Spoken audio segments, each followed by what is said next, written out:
Activision Blizzard, ever since reports of the culture of harassment, misconduct, discrimination, and abuse was exposed, they've been facing, a DFEH lawsuit, scrutiny from various government organizations, protest strikes and walkouts alongside lawsuits from employees, mass backlash from gaming enthusiasts and the gaming community, criticisms and investigations from the media, lawsuits from investors, sponsors pulling out, even PlayStation, Xbox, and Nintendo's bosses called out Activision Blizzard and relayed their concerns about their lackluster response to the reports on Bobby Kotick's involvement and the culture that he has let perpetuate. And most recently, calls for Bobby Kotick himself to resign after a recent expose exposed his role in that culture of harassment. Bobby Kotick himself shielded abusers and was himself an abuser. But it doesn't end there for Activision Blizzard. Add on top of all of that, the fact that now 6 state treasurers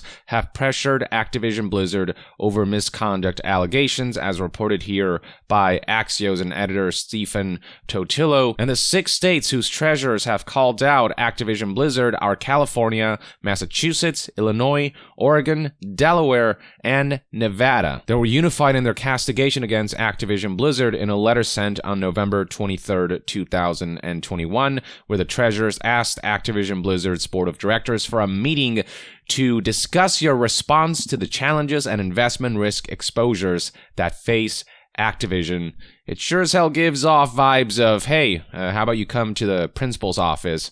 We need to talk. These treasurers also piggybacked off of the SOC's call for Blizzard CEO Bobby Kotick to resign, threatening to vote against members of the board next year if he didn't do so, the SOC being an investment group that doesn't own much in the way of Activision shares. They represent a very small minority of their shares, but, have a certain amount of influence, have been fighting back against nefarious ways that companies distribute their wealth. EA, Activision, you name it. They've recently called on Bobby Kotick to resign after the article from the Wall Street Journal exposed Bobby Kotick's role in all of this. And the treasurers, seeing the call from the SOC, said that they would weigh a call to vote against the re-election of incumbent directors. One of the treasurers is from Illinois, Michael Frerich, who told Axios, quote, "We think there needs to be sweeping changes made in the company." And he added, in addition to that, "We are concerned that the current CEO and board of directors don't have the skill set nor the conviction to institute these sweeping changes needed to transform their culture, to restore trust with employees and shareholders and their partners." Indeed, Bobby Kotick and other executives have been getting in the way of employees trying to make progress within the company by demanding new policies and changes that adhere to their demands, by hiring union-busting firms, by shredding evidence, by using coercive tactics against employees to keep them quiet, and being very slow about their responses and their deliberations, and pretending like they're on the side of employees when all of their actions have shown that it's more about them saving face and doing damage control. Let me remind you that it was Bobby Kotick who wrote that letter that Fran Townsend sent to employees that instigated Blizzard's first walkout, and then promptly apologized for the letter that he wrote when he saw how bad the backlash got, but pretended like he didn't write it, pretended like it was Fran Townsend who wrote it.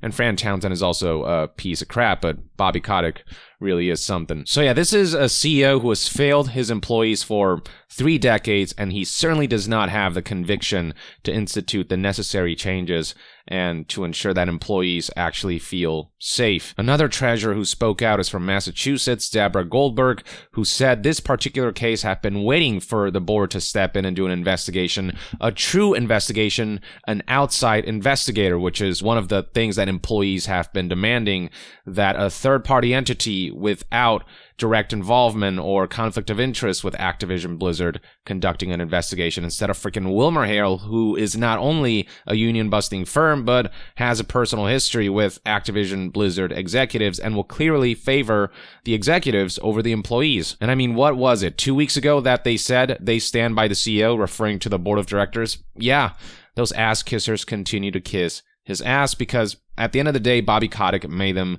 a boatload of money, and that's mainly what they care about, employees and their health and just human decency be damned. Now, while Activision didn't comment to Axios inquiries, the SOC did reveal that Activision did reply to that letter to figure out next steps. So we'll see how all of this goes down, though currently it's hard to say just how much influence these treasurers will have. The treasurers themselves manage about $1 trillion in assets combined, but it's unclear how much Activision stock and therefore how much voting power these specific treasurers have. This is why, as much as SOC speaking out against Activision is appreciated, the fact that they only own like 0.6% of Activision stock means that they on their own can't do much. But people are keeping their fingers crossed that the SOC will be able to convince other investors to draw a line somewhere. And with the treasurers now joining in, that's certainly additional pressure for those supporting Activision Blizzard to condemn them and to pressure them in what ways they can for them to have Bobby Kotick resign. And with enough investors joining in against Activision Blizzard, be it out of pressure or out of their own volition, that would certainly go a long way, which is why it's also important that other factors like PlayStation, Xbox, and Nintendo bosses in unison calling out Activision Blizzard for their lackluster response and for the Wall Street Journal article that exposed Bobby Kotick, why that stuff's important so long as those words are backed up by actions that suggest that they're willing to disrupt their partnership with Activision Blizzard and affect them financially to pressure them into getting Bobby Kotick to step down. If they really do mean this whole, there's no place in our industry for harassment, abuse, misconduct, and discrimination, all these things. We'll see how that plays out. But the mounting pressure is there with the treasurers now joining in, and I'll take any win I can get in this situation. Now, Illinois State Treasurer Michael Frerichs did confirm to Axios that their treasury does have investments in Activision Blizzard and is therefore impacted by the company's plummeting stock price. But when inquired about just how much they have invested in Activision Blizzard and how much influence they can exert, Frerichs didn't provide exact details, but he did say that one thing the treasurers bring is also a little bit of spotlight here and a little public pressure as well, so it's not all just about the number of dollars and number of shares that we have. Indeed, we saw plenty of headlines about these 6 states' treasurers joining together with this letter against Activision Blizzard, so it just keeps the conversation going, and it also adds additional pressure for other entities to also draw a line and keep that snowball rolling until Activision Blizzard is facing enough pressure for Bobby Kotick to resign from enough entities and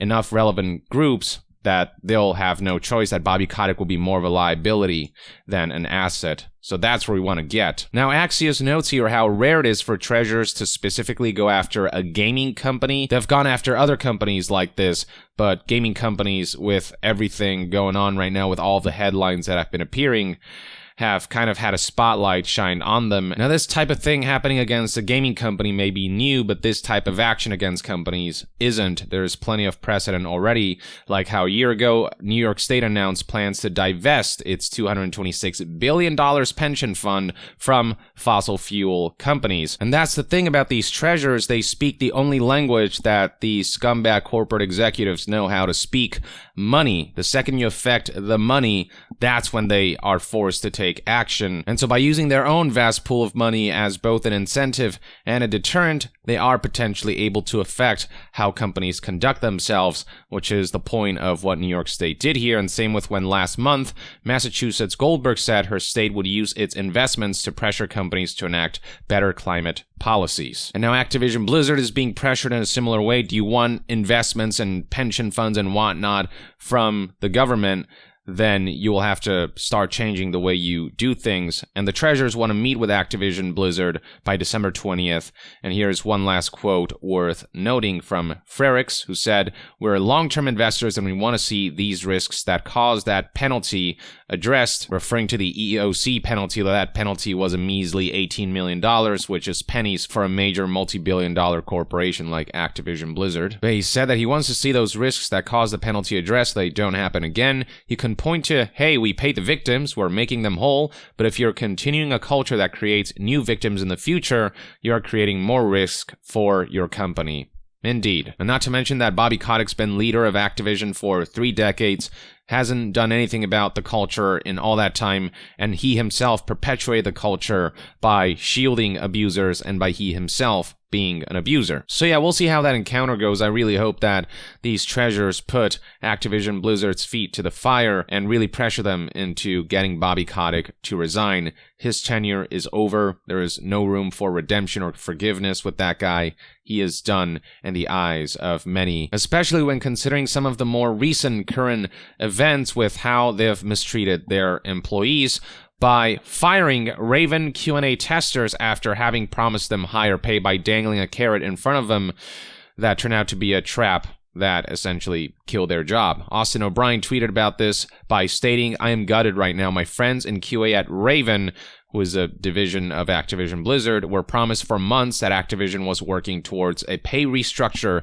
to increase their wages. Today, one by one, valuable members of the team were called into meetings and told they were being let go. Raven, by the way, are the developers behind Call of Duty Warzone, the free-to-play game with microtransactions, the live service that's been making Activision Blizzard boatloads of money. How much money, you ask? Well, Warzone generated $1.93 billion last year, according to a Super Data estimate. Suffice to say that Activision Blizzard can't afford to keep those QA testers around, but Activision Blizzard executives, being the scumbags that they are, those leaders and decision makers being the pieces of shits that they are. Yes, if there weren't enough signs before not to believe Bobby Kotick's alleged conviction to address issues within the company and improve the work culture at Activision and treat employees better, as if he hasn't already given us plenty of reasons to not trust a single ounce of those words. Well, now we got further proof here as Activision Blizzard continues to show a blatant disregard for the lives of the human beings that they're responsible for. Brian's statement continues, "These people were asked to relocate to Madison, Wisconsin to work there. Now they are out of a job on January 28th. Our QA team does incredible work, but this will not only increase their workload, but crush morale. If any industry friends have open positions, please share them. If it isn't clear, this is BS. It's unfair to these people to string them along, promising something better, and then let them go. I am infuriated right now." Activision literally asked these people to uproot their lives and move to this new location, only to fire them shortly thereafter when they were of no more use. Jason Schreier provided further insight in his investigation. Activision's Raven Software, which runs Call of Duty Warzone, abruptly laid off a number of QA testers today. Others don't know if they're keeping their jobs. "This is really painful," one just told me. And then here we have additional context. "I've been in touch with about half a dozen Raven testers tonight. The company's informing them individually whether or not they're being laid off, but some don't have their meetings scheduled until next week, so they head into the weekend not knowing if they still have jobs." As of the recording of this video, it's Sunday, so they still don't know. So on top of the insulting way that Activision Blizzard has been treating these QA testers, they're deciding to put the knife in the heart slowly and painfully. I don't know what more proof is needed that Bobby Kotick needs to go, that he is an abominable human being who treats employees like fodder, like cattle, like disposable tools. It's why many people are hoping that Jeff Keighley will, at the very least, address this in some way during the Game Awards. He gave an impassioned speech when Konami screwed over Kojima by not allowing him to accept a trophy for a Metal Gear Solid 5 award. If he can give an impassioned speech about that, people are hoping he'll do the same in solidarity with Activision Blizzard and games industry developers in general's protests against this kind of culture that has been perpetuated for far too long. It's why he drew so much backlash when he took a very neutral stance when interviewed by the Washington Post. Kotaku says right here, "The Game Awards won't take sides on Activision Fallout to focus on reveals."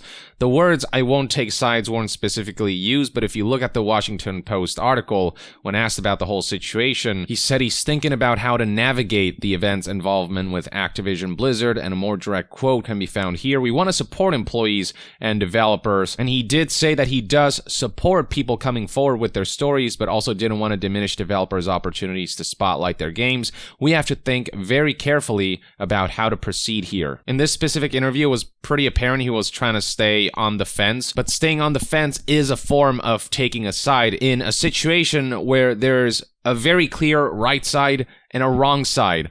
Harassment cultures within companies are wrong, period. That there shouldn't be any consideration about that. Like, if you'll call out Konami for how they treated one game director, then surely calling out Activision Blizzard for how they've treated dozens, hundreds of employees by letting this culture of harassment slide is even of higher priority and should be an even more impassioned speech. I would assume so, right? And combine the neutral stance with the fact that the Game Awards likely benefits from the involvement of companies like Activision, who pays to have their stuff advertised and who are, in some form involved with the Game Awards in general, with the advisory board being comprised of an Activision executive. It's not good for optics, as Jeff Grubb put it. He doesn't say the words, "I won't take sides." He told the Washington Post that he doesn't want to stop publishers from advertising their games, but he also wants to support developers coming forward.